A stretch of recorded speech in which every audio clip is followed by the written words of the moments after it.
todos, mais uma vez bem-vindos ao Museu de Lisboa Teatro Romano para mais uma das nossas palestras deste ciclo de palestras sobre a alimentação ao longo da história, em época antiga, intitulado À Mesa no Teatro Romano.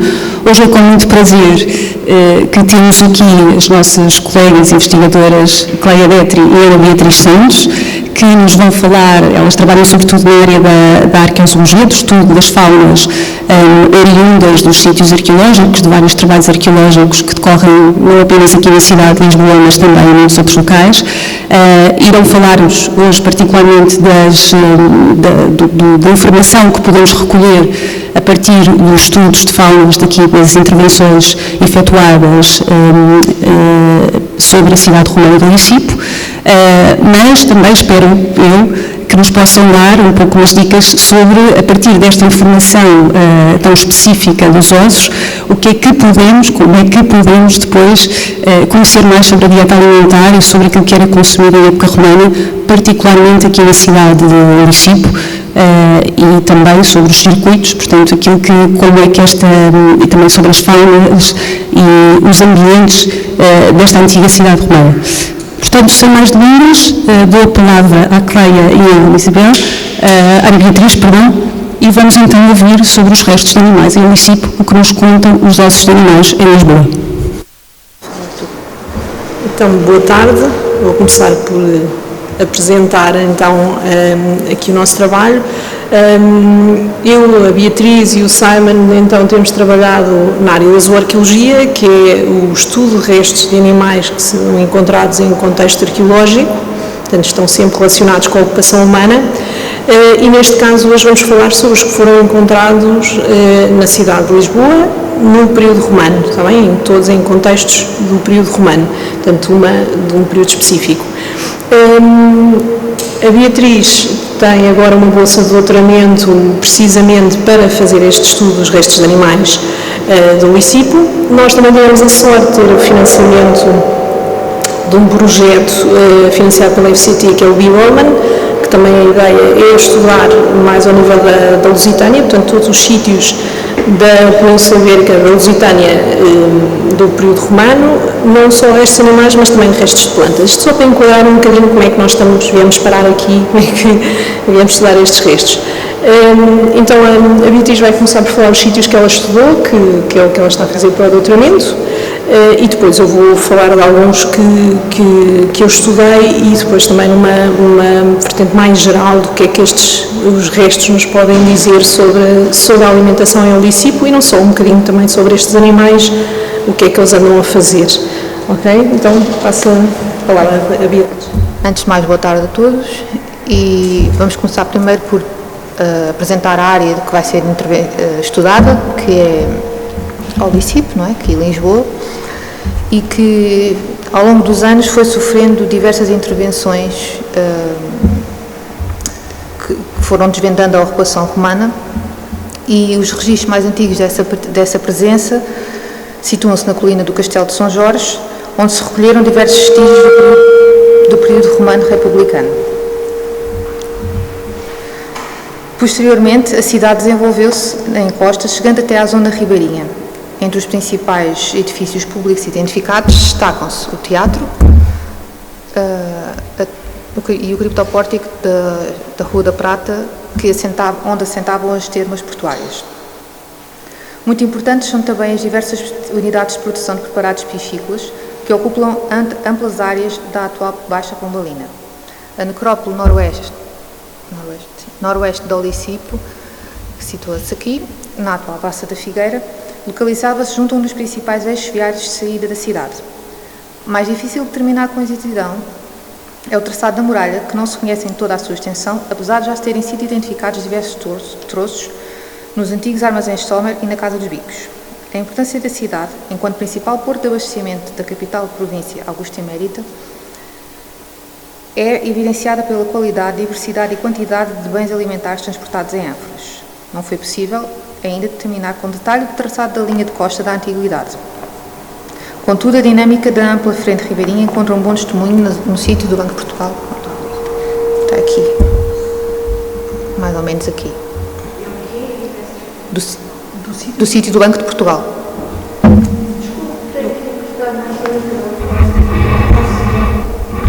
Não se ouve. Mais perto. Pensava que estava a fazer eco. Está a fazer eco.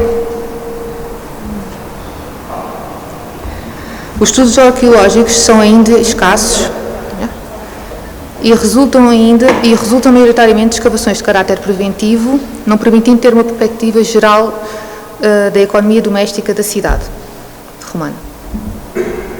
Os conjuntos estudados do período romano e analisados e publicados são estes que podem ver aqui, que é o caso do Beco do Forno do Castelo, que vamos falar em seguida. O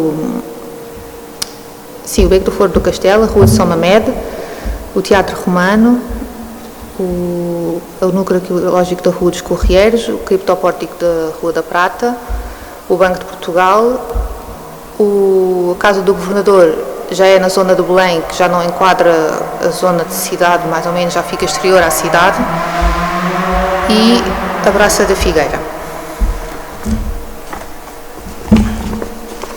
Estes conjuntos virão ainda juntar-se, pelo menos mais 9, que se encontram no estudo do âmbito da minha tese, provenientes de diferentes áreas funcionais da cidade, zona urbana, periurbana e da zona ribeirinha, com cronologias entre o século II a.C. e o século V depois de Cristo. O primeiro sítio que vamos falar é o sítio do Beco do Forno, localizado nos edifícios 14-20, onde se identificou um compartimento retangular de período republicano, com paredes em acabamento cuidado de reboco e pavimento composto por obsignino. Os investigadores colocaram várias hipóteses quanto às suas eventuais funções, com base nas suas características e paralelos existentes, como tendo alguma função hidráulica, enquanto termas ou cisterna, ou ainda como local de armazenamento. A amostra de Equídeos é reduzida, tendo só 53 restos, dos quais a maioria são ovicaprinos, e seguidos de suídeos, de bovídeos e presença de caça de grande porte com o veado. Na Rua de São Mamed, junto ao Castelo de São Jorge, o sítio está datado do final do século I e inícios do II e foram totalizados, identificados 116 restos, 87 dos quais pertencem a mamíferos. Os vertebrados são, na sua maioria, o que é comum na costa portuguesa, são a ostra, a lapa, a caramuja, ameijo e mexilhão. Dos mamíferos, o mais comum continua a ser também os caprinos, os suídeos e, com igual número quase, os bovídeos e os veados. E também a presença de caça de menor porte com o coelho.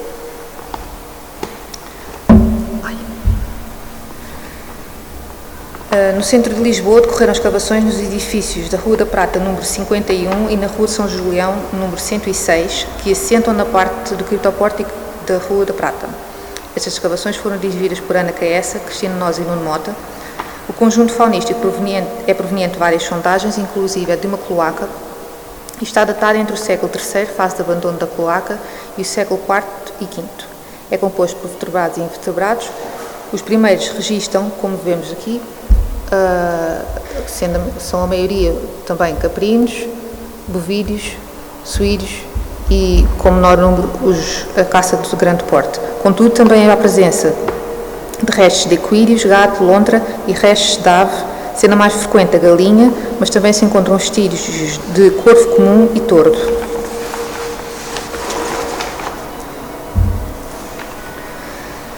As escavações no núcleo arqueológico da Rua dos Correiros foram dirigidas por Jacinto Bugalhão e foram descobertos níveis com uma cronologia que se estende desde a Idade do Ferro até o período romano, ou até o período moderno.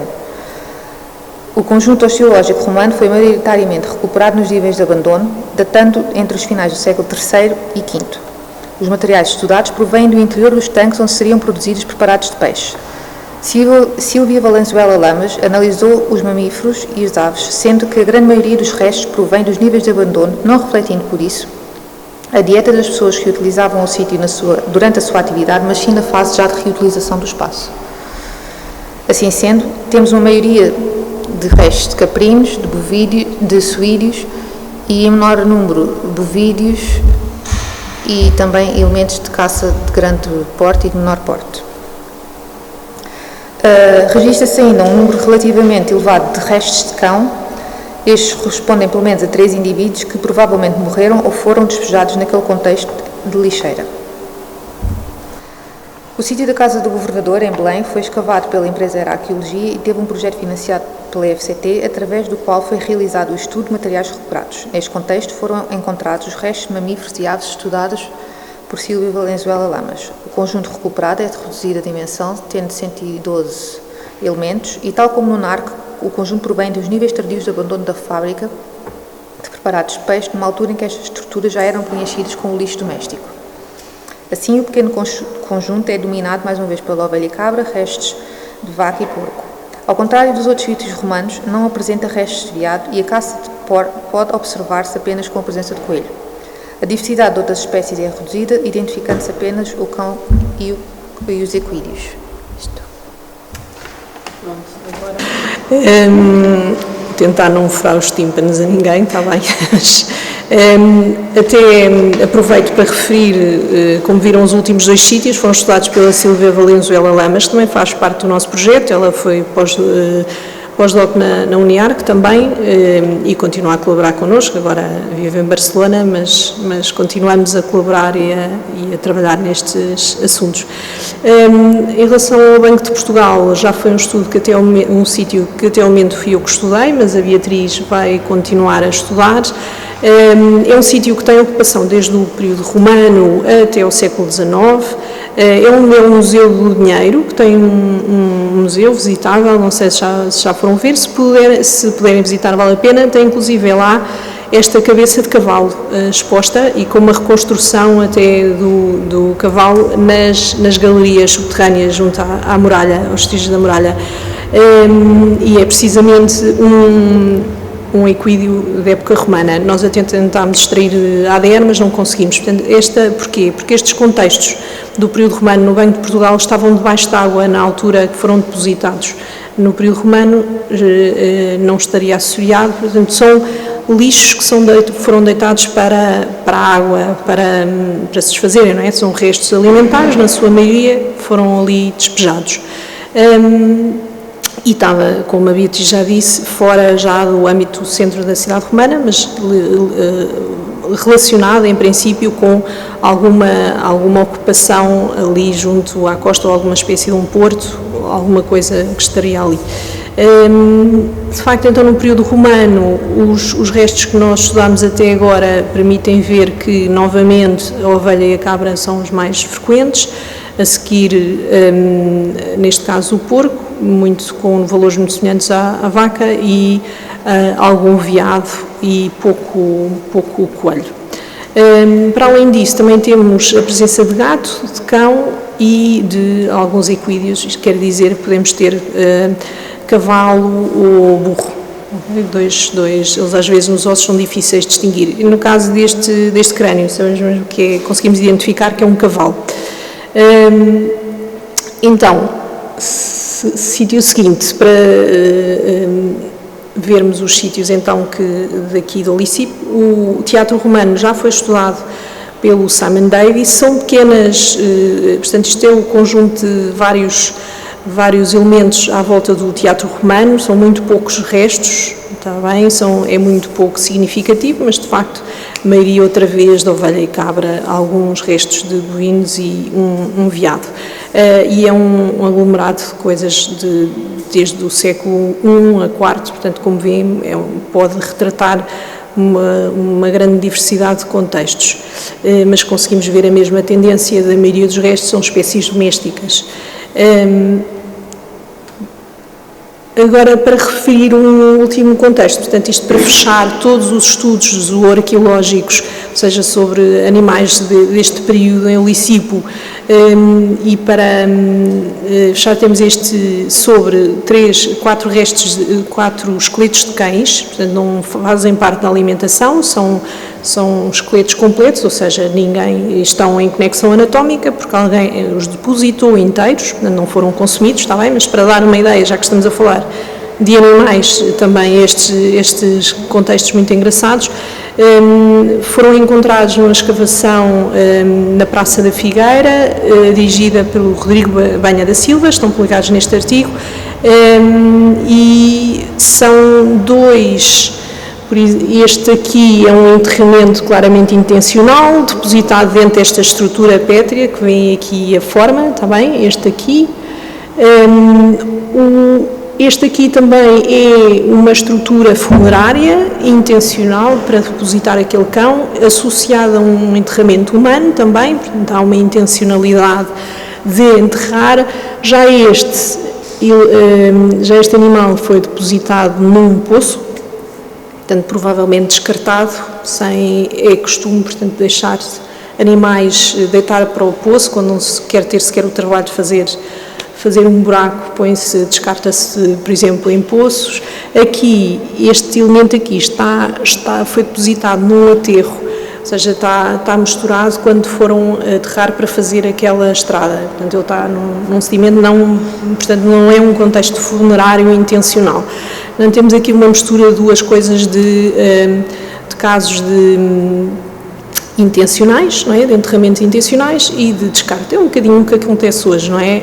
Há pessoas que gostam mais dos seus cães, têm uma ligação mais emocional, cada vez mais, se calhar, e outros que são descartados sem muito cuidado.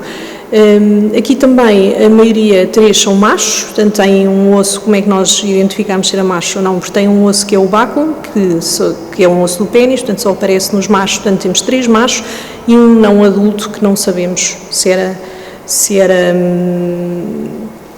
macho ou fêmea. Não adulto, os outros são adultos, quer dizer que tem mais de 2 anos porque tem os ossos todos fundidos. Pronto, é o que temos aqui desta informação.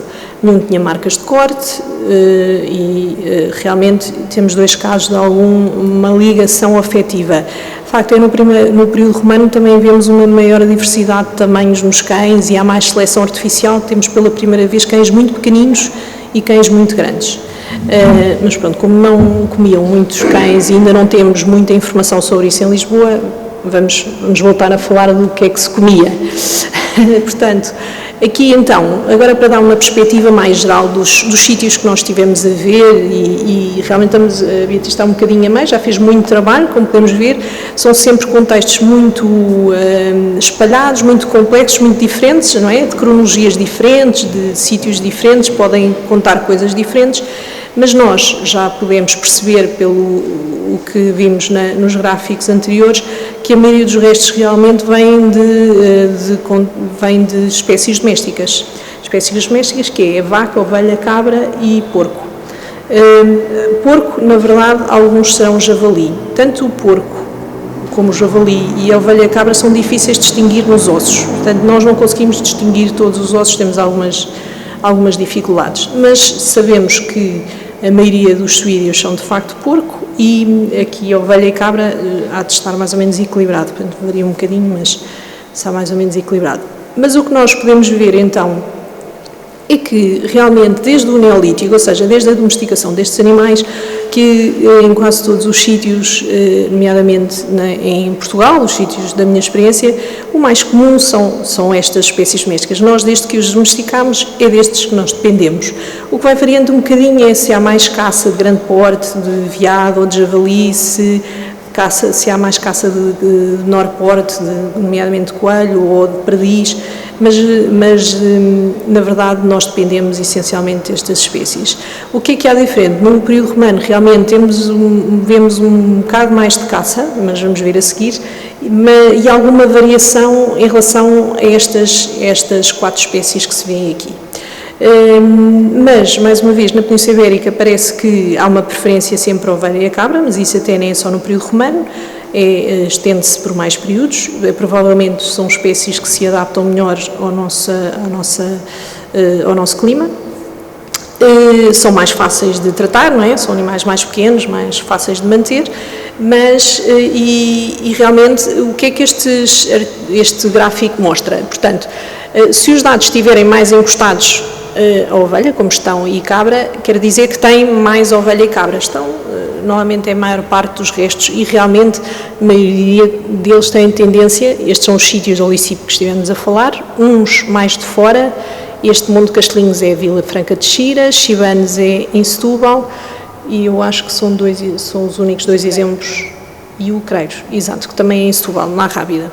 que são sítios um bocadinho já mais fora, não é? Mas eu já vou mostrar outros sítios ainda mais fora. Mas todos têm essa tendência de gostar mais da ovelha e cabra. Parece que é o que é mais comum na alimentação destas pessoas no período romano.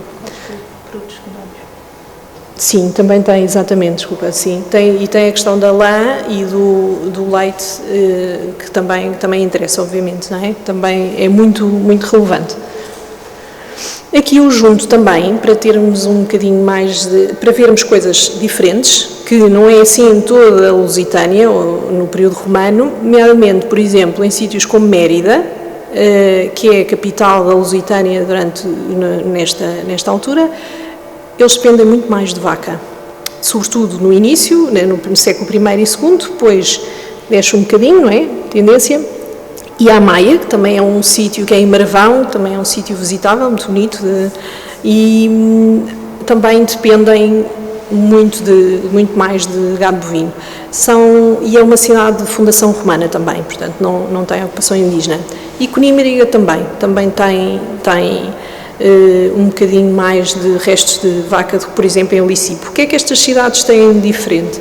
Sobretudo são cidades maiores e sem fundação indígena, no caso da Maia e de Mérida. Portanto, o que nós vemos também em Espanha, noutros sítios romanos, é que há um investimento diferente nas cidades de fundação romana. Eles provavelmente trazem uma estratégia diferente, vêm alimentar muita gente e vão depender de animais maiores e que também podem trabalhar, nomeadamente no campo, para produzir mais cereais também, mais comida para mais gente. Portanto, e nós vamos ver agora, então, depois também em relação ao gado bovino, essa diferença. A questão da caça, de facto, no período romano, o que nós vemos diferente é que é um período em que nós vemos um bocadinho mais de caça, há mais interesse, não sabemos exatamente porquê, se é uma questão de terem mais veado à volta, ou se há um interesse cultural mesmo, se há um aspecto que tem mais a ver com a cultura aristocrática, por exemplo, de ter esse interesse. Porque, por exemplo, no núcleo arqueológico da Rua dos Correieiros, não há absolutamente animal selvagem nenhum, mas nós aqui podemos ver ainda alguns restos de veado. Mas, por exemplo, neste núcleo, a ocupação, os restos que nós temos é de uma ocupação final, tardia, não é? Do tal enchimento das sectárias, tal como a casa do governador. Portanto, são coisas que pode ter um bocadinho menos de investimento. Mas, por exemplo, os sítios que a Beatriz estudou, como o Beco do Forno, que é do período republicano, não é? Vê-se que há um bocadinho mais de veado. Há mais caça de grande porte. E na Rua de São Lamego também, não é? Um bocadinho mais. O que nós vemos também, então, por exemplo, no Montes Castelinhos, também em cronologia, não é? São muito semelhantes. Portanto, os sítios que são do período republicano, provavelmente com uma maior influência militar, não é? Inicial, há um maior interesse, óbvio, porque é preciso caçar a cavalo, do grande porte, realmente pode haver um maior interesse nestas cronologias. Pronto, é a nossa explicação. É o mesmo se aplica a Montes Castelinhos, que é em Vila Franca de Xira, também foi a Beatriz que estudou, e também se observa esse maior número de veados. Também, portanto, nós agora estamos sempre a acrescentar um bocadinho mais de dados, não é? Ao longo do tempo, à medida que vai havendo mais estudos, vamos vendo. Mas inicialmente eu até pensava que no interior é que nós tínhamos mais veado, porque há mais floresta também. Portanto, é onde eles precisam de floresta, não é? Tem que ter, eles diminuem bastante a partir do período medieval, possivelmente porque demos cabo da floresta, do seu habitat, portanto, eles não existem, não se podem caçar, não é? E havia estes sítios, nomeadamente, por exemplo, Monte da Nora é um sítio militar também, portanto, temos essa questão. E Chibanos também, por exemplo, também é outro sítio em Setúbal, que é do período republicano, portanto, da mesma altura que este da Rua de São Mamede e do Beco do Forno. Portanto, temos aqui uma tendência que pode explicar um maior interesse nestes sítios desta época. Parece haver menos caça de grande porte nos sítios mais tardios, como é Odrinhas, este sítio aqui, Casa do Governador, e o Narc, que são sítios mais tardios em que parece, e mesmo no Creiro, que não aparece aqui, mas também é ali na Rábida, em que já parece haver uma reutilização do sítio muito diferente, já é um sítio mais rural, mais, já não há tanto esse, já não são, se calhar o tipo de pessoas já é diferente, já não são contingentes militares, já são outras pessoas que já têm a sua quinta, que já estão a produzir o seu consumo, a sua alimentação de outra maneira. É verdade também que quando são grupos como legiões militares, não é, que vão para um sítio, elas vão querer comida que seja fácil de obter, eles não vão ter tempo de estar a gerir animais como ovelhas e cabras, ainda vá, mas vacas de certeza que não é?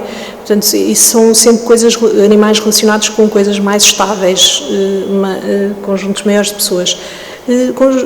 Contingentes militares geralmente vão ter tendência para caçar mais e para usar, por exemplo, o porco, que é um animal que vai reproduzir facilmente e vai ser mais fácil de manter nestes sítios que não são tão estáveis.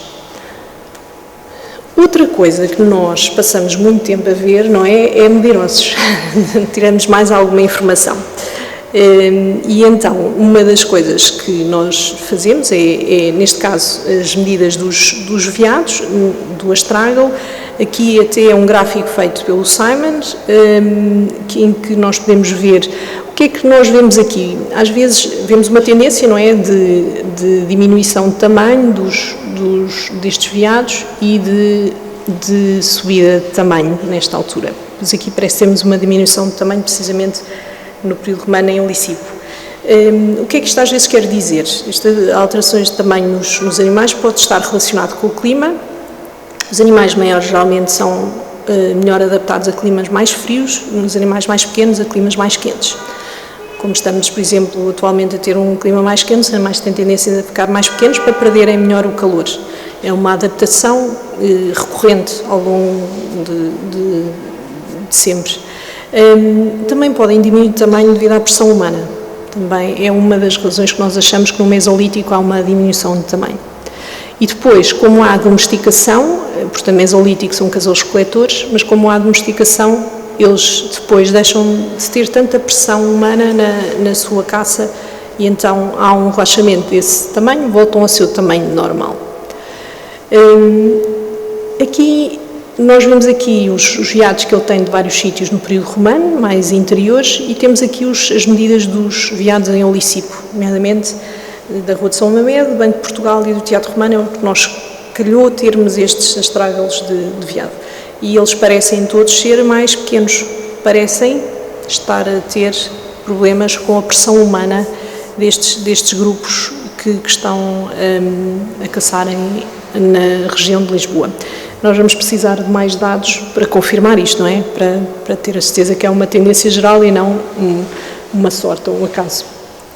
Outra questão que nós vemos também através das medidas, ou tentamos ver, é também como é que nós temos estas vaquinhas, que nós sabemos que temos na Idade do Ferro ou no período romano, e como é que passamos a estas coisas enormes e que estas vacas aumentaram por duas razões: para produzir mais carne, mas também para serem mais fortes para trabalharem no campo, para transportarem as alfaias agrícolas.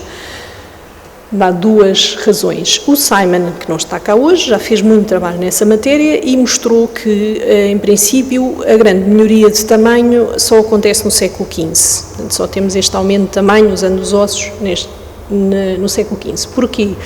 Em princípio, no período islâmico, não há muito interesse nas vacas, é mais pelo gado caprino, e então só a partir do século XV é que se vê um investimento na aquisição de mais carne e mais força. O que nós vimos é que nós estávamos a encontrar vacas maiores no período romano. Nós observámos essa tendência. Ele não observou porque estudou sítios diferentes. Nós, quando começámos a estudar determinados sítios, começámos a ver esta tendência. Estão a ver aqui Idade do Ferro, romano republicano, veem que em grupo elas são maiores. Quando nós juntamos as medidas todas de vários ossos, nós vemos que há uma tendência até ao romano tardio de aumento. Depois, no período islâmico, há um desinteresse deixam de investir naqueles animais e elas passam a ficar outra vez pequenas ou não lhes interessa tanto. De facto, isto pode acontecer por várias maneiras. Pode acontecer porque estão a ser melhor alimentadas, pode haver um conhecimento melhor do que é a seleção artificial e como selecionar os animais de maneira a ter um animal maior, um bocadinho como se hoje toda a gente saberia como obter um cão maior, não é? Ou mais pequenino. Estas estratégias são melhor reconhecidas e melhor utilizadas, ou então podem introduzir raças novas de fora, maiores, e introduzir esses genes novos. Nós, pelos trabalhos de ADN antigo que temos feito até agora, não detectamos a entrada de ADN novo. Então, resta-nos a hipótese de seleção artificial ou melhor alimentação. Então, aqui é a mesma tendência, só para dizer que é com medidas sobre as alturas. Não é? Aquilo era as larguras, portanto, elas estão mais largas, mas também estão ligeiramente mais altas. Não é uma tendência tão forte, mas também temos menos medidas.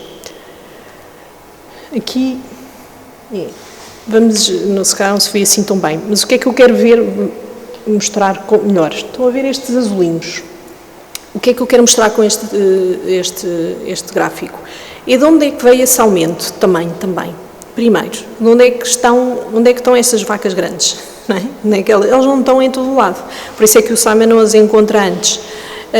Estes azulinhos são os sítios de fundação indígena, ou seja, que já cá estavam. Já havia pessoas a ocupar aquele sítio na Idade do Ferro e os romanos vieram em continuidade, que é o caso do Olicipo, não é? E é o caso destes sítios, que é Montes Castelinhos, Santarém e Mesas de Castelinhos, Santarém e Conímbriga. Tem a ocupação indígena. Conímbriga, lembram-se que naquele gráfico mostrava que depende bastante da vaca, mas as vacas são pequenas. Mas quem tem as vacas grandes mesmo é a Mérida e a Maia e Mérida das duas cronologias, e esta verde é Torre de Palma, que é uma vila romana também de fundação romana, ou seja, não tem ocupação indígena. Então o que é que parece? Quem tem mesmo uma estratégia diferente e animais diferentes, parece ser estas cidades de fundação romana que funcionam de uma maneira diferente. As cidades de ocupação indígena parecem usar as mesmas estratégias em relação ao gado que já tinham antes, não parecem mudar muito nesses termos, continuam a ter as mesmas redes, provavelmente, e enquanto que as de fundação romana trouxeram ideias completamente diferentes. Provavelmente estabeleceram uma maneira de alimentar aquelas pessoas que dependia, nomeadamente, através destas vilas romanas que circundam Mérida e a Maia, e que teriam então esta força do gado bovino para trabalhar o campo, para produzir mais cereais, mas para também dar carne para estas pessoas. Portanto, aqui é a mesma ideia, mas com os comprimentos também. Aqui é só para vermos então mais especificamente o caso de Lisboa, para visualizarem o que eu estava a dizer. Então, aqui eu estou a mostrar o astragal. O astragal é um bom osso por duas razões, porque é giro, é bonito, não é? Exato. E é mais robusto, é isso, é mais denso. Então ele vai ter tendência a ser melhor preservado em contexto arqueológico. Mas não é só isso, ele é independente da idade e do sexo do animal. Enquanto que há alguns ossos que mudam com a idade, ou outros ossos que são um bocadinho dependentes de ser macho ou fêmea, o astragal é um bom osso para quando nós não queremos olhar para isso, se é mais machos ou fêmeas. Sim, então é um osso que vai ter tendência a dar bons dados. Aqui o que é que eu queria mostrar?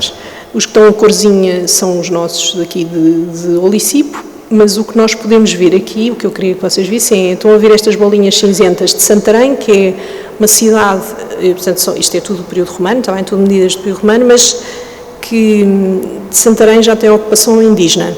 Nós podemos ver que as vaquinhas estão todas mais para aqui, está bem? Aqui estes quadradinhos a preto são a Amaia, que tem umas vacas enormes, pronto, então, são mesmo muito grandes. E Mérida, que são estes quadradinhos cinzentos, também tem essa tendência, e todo Repalma, estes triângulos, também têm essas tais vacas que nós estávamos a ver ali, portanto são as que estão a puxar, exato, estão a puxar a média para cima. E nós depois fomos ver onde é que o Licipo se enquadra e realmente parece enquadrar-se nas tais cidades de ocupação indígena, ou seja, com as vaquinhas mais pequenas. Então, o Beco do Forno com vaquinhas pequeninas, está bem? Aqui estas duas amarelinhas também do criptoporto e também duas que se enquadram aqui mais dentro da variabilidade de Santarém, mas depois o Banco de Portugal também, e tem aqui uma enorme. Ainda estamos a perceber o que é. Precisamos de mais dados, portanto, daí também, felizmente, termos uma continuidade destes dados e havendo mais estudos, vamos tentar perceber um bocadinho melhor, mas se for só um elemento, pode ser sempre alguma intrusão, não é? Numa escavação arqueológica, às vezes, nem sempre temos a sorte de conseguir definir completamente os contextos e pode haver algum osso que migra. Ou então, também, o Licipo é sempre uma zona de porto e de combinação e de convergência. Pode haver trocas de animais que venham de fora destas cidades e daí também o que nós vamos fazer com o B-Roman, com o projeto, precisamente vai ser duas coisas. É ver como é que ver a mobilidade destes animais, vamos fazer isótopos de mobilidade e perceber se eles são de fora ou se vêm de alguma região em específico, perceber se são criadas localmente ou se são trazidas, portanto esta seria uma boa candidata para perceber se ela é do Licipo ou se é de fora, se estas cidades de ocupação indígena têm animais mais locais ou de fora, se estas cidades como Mérida, Amaia também têm animais mais locais ou de onde é que eles estão a ser criados. E também estamos a ver, vamos também fazer isótopos de dieta para perceber precisamente se eles estão a ser, por exemplo, melhor alimentados, se os próprios cereais também estão a ter mais nutrientes ou mais rega. Tudo isto vamos tentar ver através dos isótopos. Precisamente o projeto B-Roman também tem uma componente de arqueobotânica, está bem? Não é só a parte da zooarqueologia, vamos combinar os dois lados. E então vamos tentar obter mais informação. Em relação ao ADN antigo, é outro projeto paralelo, o Arcai, que está precisamente também a tentar perceber que estratégias de seleção ou de introdução de novas raças pode ter acontecido e ajudar a explicar o que nós estamos a ver até agora.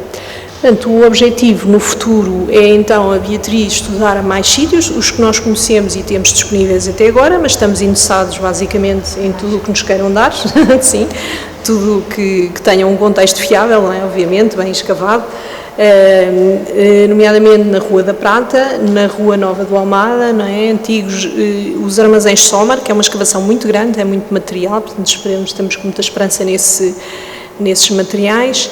O Banco de Portugal também é um conjunto muito grande e que também a Beatriz vai continuar. O Campo das Flores, que agora viemos lá, não é? Precisamente daquele parque de estacionamento, veio lá muito osso, estamos a contar com isso também. O Palácio de Conde Barão, de Alvito, Praça da Figueira, Rua de Santa Marta e Rua dos Anjos, que é o sítio do Vítor Felix. Pois nós vimos os ossos muito pequenos, pronto. Portanto, já temos aqui, estamos a tentar um bocadinho guardar mais dados, ter mais dados, sempre percebendo que são dados muito localizados e que não vão ter de ter sempre muito cuidado a tentar combinar os dados, mas vamos tentar então ter um panorama mais próximo do que podia ser a alimentação e o uso dos animais nestas cronologias. Então, o que é que nós podemos ver até agora? É como nós também já estávamos à espera, eles consomem sobretudo ovelha, cabra, vaca e porco, mas isto é o que acontece desde o Neolítico, portanto não é isso que muda, há assim pequenas variações, e é o que acontece de facto em Licipo. Temos também, nós vimos caça de grande porte, muito bem observada com a presença de restos de veado. Portanto, nós percebemos que ela se enquadra, que o Licipo se enquadra perfeitamente na tendência que nós observamos noutras cidades de ocupação indígena, ou seja, que já têm ocupação na Idade do Ferro ou anterior e que depois têm essa continuidade com os romanos. E então a ideia, o futuro vai ser a Beatriz descobrir tudo sobre os romanos e os seus animais, não é? E tentar então com isto cobrir algumas das lacunas deste tema, mas claro, vai sempre ter muito o que fazer, não é? Vamos esperar ter muitas informações no futuro. Pronto, temos aqui uma série de agradecimentos, nomeadamente aos arqueólogos e às entidades de financiamento, não é? Que nos estão a ajudar a fazer estes trabalhos, aos arqueólogos, sem os quais não estaríamos aqui, sem os quais não teríamos materiais para escavar. Realmente a gente esquece que às vezes são trabalhos muito grandes que às vezes levam alguns anos para conseguir, mas são eles que escavam e que nos dão as cronologias e que nos permitem estar aqui e produzir informação. E, nomeadamente, isto são arqueólogos às vezes individuais, como é o caso do Artur Rocha, do Vítor Filipe, ou então de arqueólogos da Câmara, como é o caso da Ana Queça e do Nuno Mota, ou de empresas, como é o caso da Neoépica, que nos tem também dado muitos materiais, porque tem escavado muito em Lisboa. Então é isso. Depois, se precisarem de alguma da bibliografia que foi referida antes, está aqui, mas também nós podemos dar os contactos e dar mais informação, portanto.